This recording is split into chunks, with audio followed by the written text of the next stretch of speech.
Hi friends, പുതിയ വീഡിയോയിലേക്ക് ഏവരെയും സ്വാഗതം ചെയ്യുന്നു. ഇന്ന് ഉണ്ടാക്കാൻ പോകുന്ന റെസിപ്പി മഷ്റൂം ബിരിയാണിയാണ്. അപ്പോൾ ഇത് ഉണ്ടാക്കുന്നത് പ്രഷർ കുക്കറിലാണ്. ഇത് പ്രഷർ കുക്കറിൽ എങ്ങനെ ഉണ്ടാക്കാമെന്ന് നോക്കാം.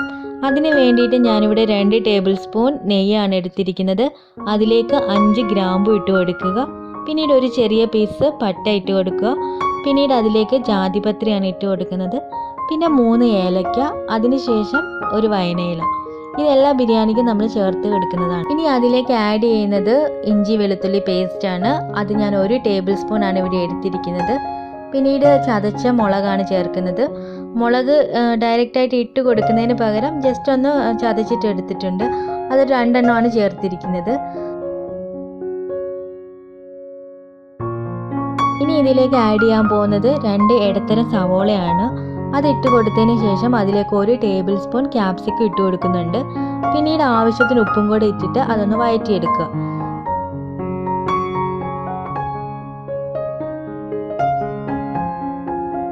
ഇനി ഇതിലേക്ക് ആഡ് ചെയ്യാൻ പോകുന്നത് ഒരു തക്കാളിയാണ്. അത് ഇവിടെ ആഡ് ചെയ്തിരിക്കുന്നത് നല്ല പഴുത്ത തക്കാളിയാണ്.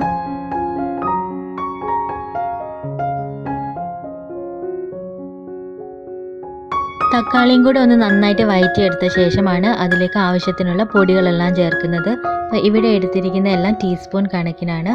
1/2 ടീസ്പൂൺ മഞ്ഞൾപ്പൊടി, 1/2 ടീസ്പൂൺ എരിവുള്ള മുളക് പൊടി, പിന്നീട് 1 ടീസ്പൂൺ കാശ്മീരി മുളക് പൊടി, 1 ടീസ്പൂൺ മല്ലിപ്പൊടി, പിന്നെ ഒരു 1/4 ടീസ്പൂൺ ജീരകത്തിൻ്റെ പൊടി ഇട്ട് കൊടുക്കുക, 1/2 ടീസ്പൂൺ ഗരം മസാല. ഈ പൊടികളെല്ലാം ഓരോരുത്തരുടെ ഇഷ്ടത്തിനനുസരിച്ച് കൂട്ടുകയും കുറയ്ക്കുകയും ഒക്കെ ചെയ്യാം. ഇനി അടുത്തതായിട്ട് അതിലേക്ക് ആഡ് ചെയ്യുന്നത് ഷാജീരയാണ്. അതും കൂടി ഇട്ടതിന് ശേഷം എല്ലാം കൂടി നല്ലവണ്ണം ഒന്ന് ഇളക്കി യോജിപ്പിക്കുക.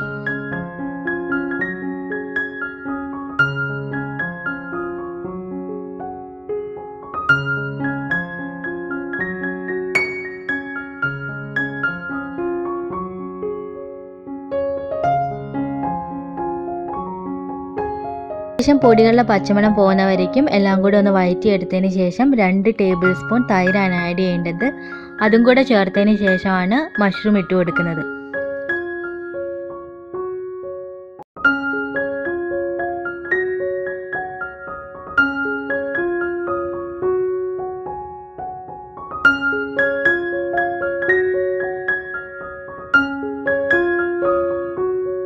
ഞാനിവിടെ എടുത്തിരിക്കുന്ന മഷ്റൂം എന്ന് പറയുന്നത് 250 ഗ്രാമിൻ്റെ ആണ്. അപ്പോൾ അതിന് വേണ്ടിയിട്ടുള്ള പൊടികളാണ് ഞാനിവിടെ ചേർത്തിരിക്കുന്നത്.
ഇനി ഇതിലേക്ക് ഇട്ട് കൊടുക്കാൻ പോകുന്നത് മല്ലിയിലയും അതുപോലെ തന്നെ പുതിന ലീഫുമാണ് ഇട്ട് കൊടുക്കുന്നത്.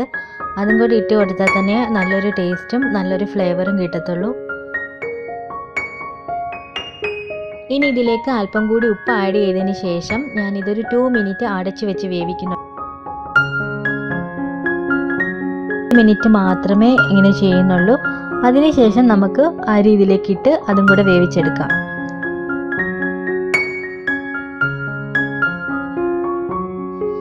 ഇതിങ്ങനെ അടച്ച് വെച്ച് വേവിക്കുന്നത് എന്തിനാണെന്ന് വെച്ചാൽ നമ്മൾ ആഡ് ചെയ്തിട്ടുള്ള മസാലയെല്ലാം കൂടി ഈ മഷ്റൂമിൽ നല്ലവണ്ണം ഒന്ന് പിടിക്കാൻ വേണ്ടിയിട്ടാണ് ഇങ്ങനെ ചെയ്യുന്നത്. ഇനി ഇവിടെ ഞാൻ എടുത്തു വെച്ചിരിക്കുന്ന 2 ഗ്ലാസ് അരിയാണ് ഇതിലേക്ക് ഇടാൻ പോകുന്നത്. ഇത് ഏകദേശം ഒരു 20 മിനിറ്റ് കുതിർത്ത് വെച്ച അരിയാണ്. അത് ഇതിലേക്ക് ഇട്ടതിന് ശേഷം ഇവിടെ ഞാനൊരു 4.5 ഗ്ലാസ് വെള്ളമാണ് ഒഴിച്ചു കൊടുക്കുന്നത്. അപ്പം നിങ്ങൾ എടുക്കുന്ന അരിക്ക് അനുസരിച്ചുള്ള വെള്ളമാണ് ഒഴിച്ചു കൊടുക്കേണ്ടത്.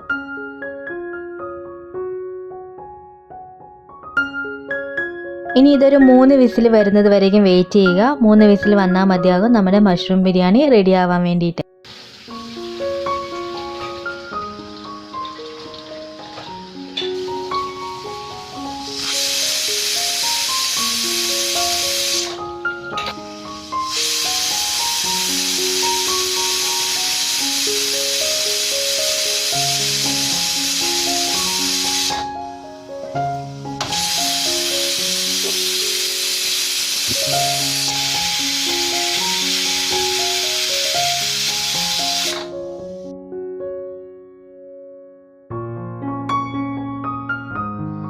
ഇവിടെ ഇപ്പോൾ ഏകദേശം 3 വിസിലോളം വന്നു കഴിഞ്ഞിട്ടുണ്ട്. ഇനി ഇത് നമുക്കൊന്ന് ഓപ്പൺ ചെയ്ത് നോക്കാം. ഇപ്പോൾ ഇവിടെ നമ്മുടെ മഷ്റൂം ബിരിയാണി റെഡി ആയിട്ടുണ്ട്. റൈസ് എല്ലാം കറക്റ്റായിട്ട് വെന്ത് വന്നിട്ടുണ്ട്. ഇനി ഇതിലേക്ക് അല്പം കൂടി മല്ലിയിലയും പുതിന ലീഫും ഇട്ട് കൊടുക്കുന്നുണ്ട്.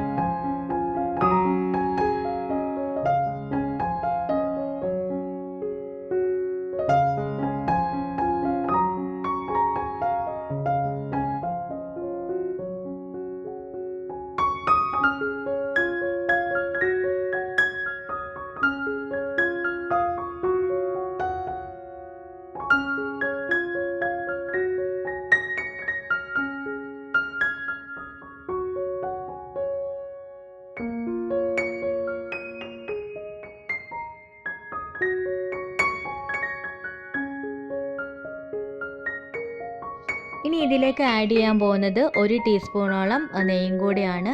അപ്പം ആദ്യം 2 ടേബിൾ സ്പൂണാണ് ഒഴിച്ചു കൊടുത്തത്. ഇപ്പോൾ 1 ടീസ്പൂണോളം ആഡ് ചെയ്തിട്ടുണ്ട്. ഇതൊരു നല്ല ഫ്ലേവറിനും അതുപോലെ തന്നെ ഒരു നല്ലൊരു ടേസ്റ്റിന് വേണ്ടിയിട്ടാണ്. ഇനി ഇതിലേക്ക് ആഡ് ചെയ്യാൻ പോകുന്നത് കുറച്ച് ഡ്രോപ്സ് പൈനാപ്പിൾ എസൻസ് ആണ്. അത് സ്കിപ്പ് ചെയ്താലും കുഴപ്പമൊന്നുമില്ല.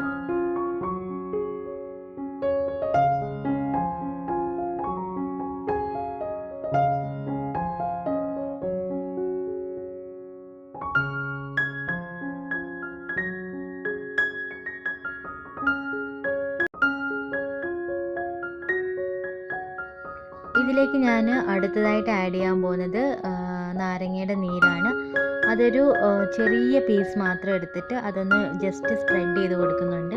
ഇതും കൂടെ കഴിഞ്ഞാൽ നമ്മുടെ മഷ്റൂം ബിരിയാണി സെർവ് ചെയ്ത് നമുക്ക് കഴിക്കാവുന്നതാണ്. ഇനി ഇത് ഇഷ്ടമുള്ള രീതിയിൽ നിങ്ങൾ ഡെക്കറേറ്റ് ചെയ്തിട്ട് അത് സെർവ് ചെയ്ത് കൊടുക്കാവുന്നതാണ്. അപ്പോൾ ഇവിടെ നമ്മുടെ മഷ്റൂം ബിരിയാണി റെഡി ആയിട്ടുണ്ട്. അപ്പോൾ ഇതെല്ലാവരും ഒന്ന് ഉണ്ടാക്കി നോക്കുക. അതുപോലെ തന്നെ എൻ്റെ ചാനൽ സബ്സ്ക്രൈബ് ചെയ്യാത്തവരാണെങ്കിൽ സബ്സ്ക്രൈബ് ചെയ്യാനും കമൻറ്റ് ചെയ്യാനും ലൈക്ക് ചെയ്യാനും ഒന്നും മറക്കരുത്.